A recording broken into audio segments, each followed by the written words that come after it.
This week we're still in COVID jail. Nonetheless, we're bringing you the Toyota CHR GR Sport.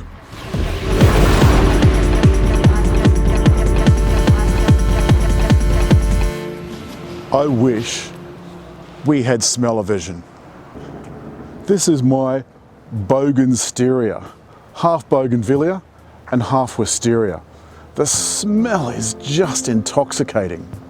Toyota brought out this model as the new range topper. Now it's based on the base model, so it's not based on the Cobra. There are now 3 CHRs, the base model, the Cobra and the GR Sport, in a mixture of 2-wheel drive, all-wheel drive, petrol only, and this. The GR Sport only comes in the 1.8 litre hybrid. The other ones also have a 1.2 litre petrol engine. Now what that does is give you a bit of choice. So you can choose whether you want to have your front wheels driven only or your all-wheel, or whether you want a hybrid or not. The GR Sport gets this revised grille with really big fog light surrounds and these rather gorgeous LED headlights and daytime running lights. But I'm fond of a bit of chrome, and look at this. This GR Sport badge is on this kind of mirror finish in the revised GR Sport grille. But have a look at this. That red is almost fluorescent. And the GR Sport comes with these mirror finish 19-inch alloys and a GR Sport badge on the brake calipers.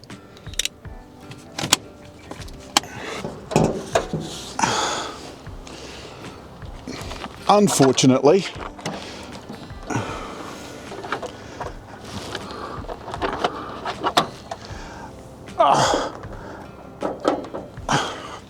we've got to put up this ridiculous strut, and that gives me the irrits.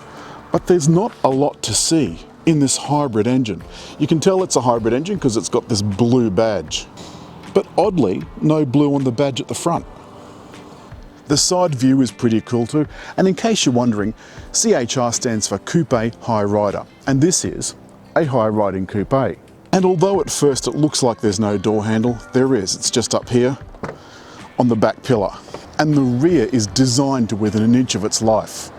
The roof sweeps down over this splitter, down on the back hatch and into this built-in spoiler.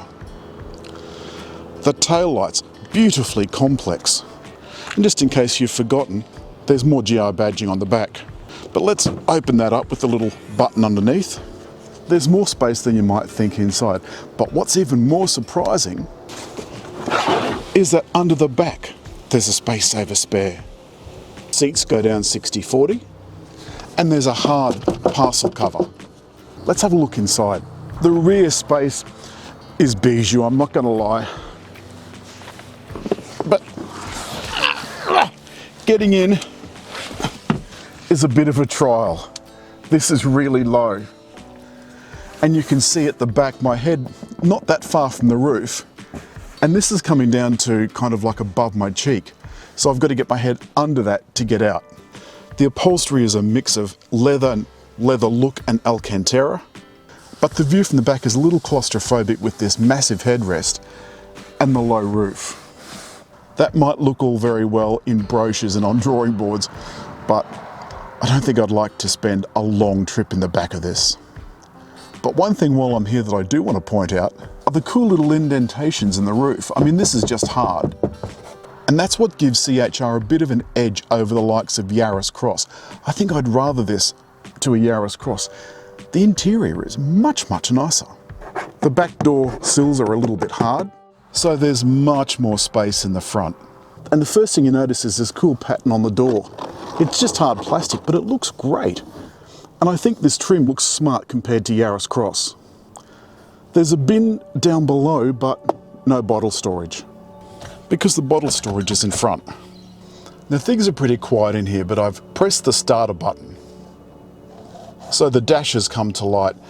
Now oddly, this middle LCD screen is where you're going to find the energy meter. Okay, that's not quite so odd, but have a look at this. As I scroll across to the settings, that's where I find the settings for lane control and the forward collision warning and the blind spot monitor and the speed sign recognition, but also the drive mode. And that's where you've got to go to put it from sport into normal or vice versa. I think that's kind of odd. There's no button down here. Have a look down on the center console. There's lots of curved piano black and some cup holders which can be adjusted for different heights. The USB for the Apple CarPlay is not backlit, so that's a bit hard to find at night. But at least Toyota now has Apple CarPlay. Thank God for that. You've got the selector for the CVT automatic, the electronic park, traction control off, auto hold, and EV. And in case you're wondering, the power for my Navman is in the center console bin. One of my annoyances, but look, if that's all the annoyance I've got, it's a pretty small one. Now, I've got this EV switched on, but the petrol engine isn't running, so it's pretty quiet in here. All I can hear is the fan running. The air conditioning controls, well, that's dual zone, which I think is fabulous in a car this price. And it's all set behind this piano black surround. And I particularly like the layout of the vents. And although some of you don't like them, I like the tablet up here out of the way, so there's plenty of room down here for other stuff, but also this is more in your line of sight. There's the controls that control the drive modes and the information on this middle screen, and on the other side are the audio controls, including phone answering and voice. Down below, you can just see the active cruise control controls. There's actually two CVTs, or at least that's the way it looks on the spec sheet. There's a CVT that the 1.8 litre hybrid gets, which is an eCVT, and then a CVT that the other ones get, which has 7 steps. Now, as I've told you before, there's no actual gears in a CVT automatic. It's simulated ratios, and it's continuously variable, except when it decides to step. Now, the steering, still very light. And without my digital speedo up, I'm relying on the analog speedo, which, gotta be honest, I now find hard to read because it's, I'm just so used to seeing numbers. This is fairly quiet. It's handling these corners very well, though the suspension, very sophisticated as it is, it's McPherson struts at the front and double wishbones at the back. It is very soft. And considering this is the GR Sport, I find the soft suspension quite strange. It's been very smooth through those bends, but that's not what this was made for. It's just not. This little hybrid is an urban dweller. It's something that's going to be found in town, doing the shopping, taking the dog to the dog park and all of that sort of stuff. I was talking about the fuel consumption before it, 4.3 litres per 100 kilometres. Now I should stress that that is best achieved around town, where hybrids are most efficient. They're still efficient on the highway like we are now, but they're most efficient around town because they can spend a lot of time in EV mode. So I can look at my energy meter now and I can see that I'm charging the batteries and running the wheels from the petrol engine. I've lifted my foot off and now the front wheels are charging the battery. And I've activated my cruise control. It's going to reduce that distance. There. Now the car's doing everything itself. Here's another point, the Toyota safety stuff, so the lane control only comes on when the active cruise control is on. I could do with just a touch more thigh support, but the seats, they're super comfy.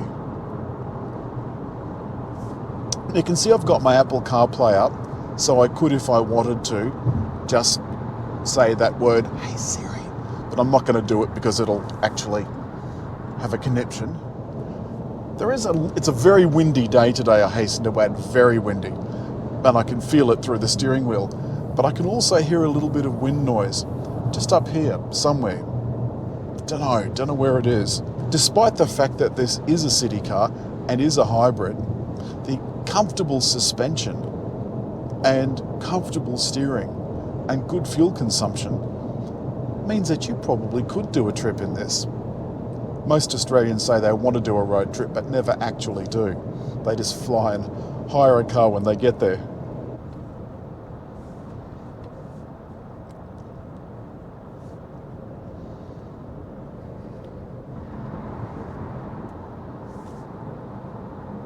Now you can see all of these keys are backlit, which makes them a little bit easier to use at night. The steering wheel is, but it's very faint, and you can change that obviously in your settings. And that's all this week from Toyota's CHR GR Sport. If you've liked the film, hit like, leave a comment, but above all, there to subscribe.